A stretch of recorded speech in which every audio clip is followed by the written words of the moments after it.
If there's one thing that you'd like to say to Benjamin Netanyahu, what, if he's listening, if he is, what would you tell him? Shame on him. I mean, I hope, I don't know what to say, honestly. Yeah, I don't know. He's no different than Hitler. Wait, can you repeat that? I said Netanyahu is no different than Hitler. Wow. Now, you know he went to Qatar in September with his top information specialist and asked the Qatarians to continue to fund Hamas. How does that make you feel? The fact that he's working behind the scenes. Hamas represents the people. They were voted in. It's not a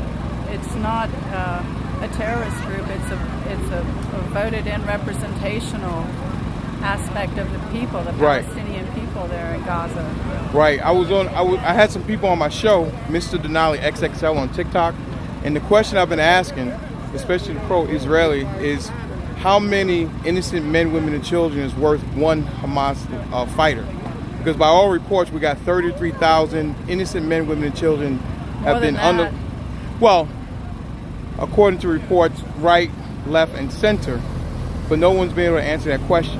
Because if you unalive 33,000 and you can only get 10 Hamas fighters, that doesn't seem right. Well, no, he's taking everything out on the Palestinian people. You know, because they can't handle fighting hand-to-hand, face-to-face with a Hamas Palestinian fighter. Right. They can't. They simply can't. And so, excuse me, it's my husband. Sure.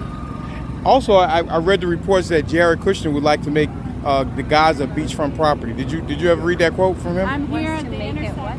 Beachfront property. So Jared Kushner said that. I'm not aware of that comment, yeah. But we all know that they're after the Palestinian land. They want to steal more of it. They want to empty Gaza. They want every Palestinian dead. They actually said that. They have mentioned it. Right. There's a lot of Israeli politicians who have said that. So. Right, and the fact that they have settlements on their land is really wrong. This is just an excuse. I mean, they actually killed a lot of the hostages.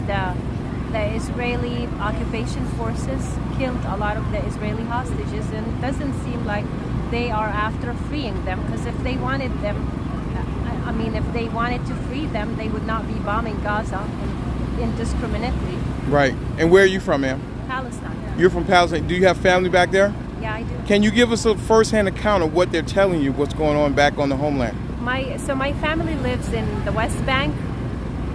It is really dangerous. Like we had one family member killed by Israel for no reason at all. He was just out driving in the morning. He's 66 years old, and then they just shot him. Like the Israeli occupation forces stopped him, shot him in the head.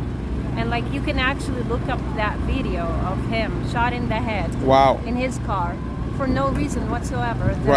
They're avoiding getting out of their house, like unless it's an emergency. Like there's no telling if one officer feels like killing or shooting some people that day, and there's no accountability at all. So, right. Yeah. Now I always tell the people in Palestine that the switch to the water, the switch to the electricity is on the other side of the fence, and it's basically, in my opinion, open air prison. It is. Yeah. They don't have control over their own water and electricity. No, they have to ask Israel to turn it on. Yeah. They make sure they never. All right, I want to get a picture of this for you. And who are these? Oh, 100 children. All of these kids in this picture have been killed. Oh my goodness. And more than 14,000 kids were killed so far. Right. Like more than 14,000, and that number is probably around 15,000 now. Yeah. And Israel doesn't seem to care one way or the other. No, they don't. They're after, it's a genocide. They're after every Palestinian. They want to steal their land.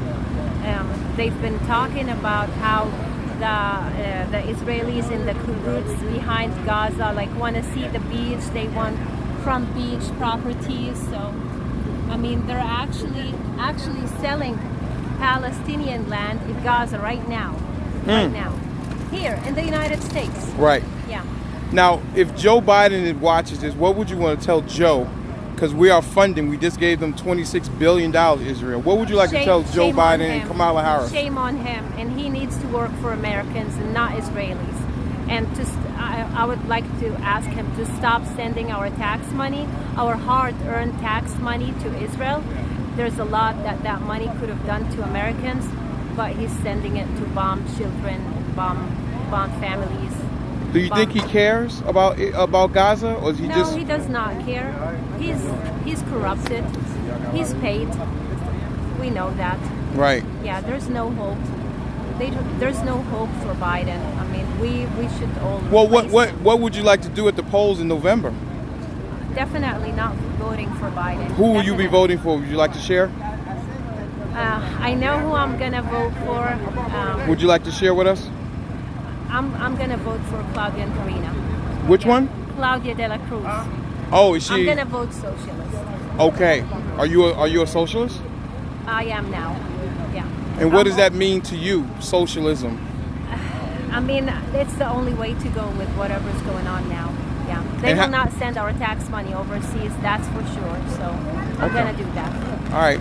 Well, listen, I thank you for the time. You're welcome. Again, you can catch this interview on Mr. Denali XXL on TikTok. Thank you so much.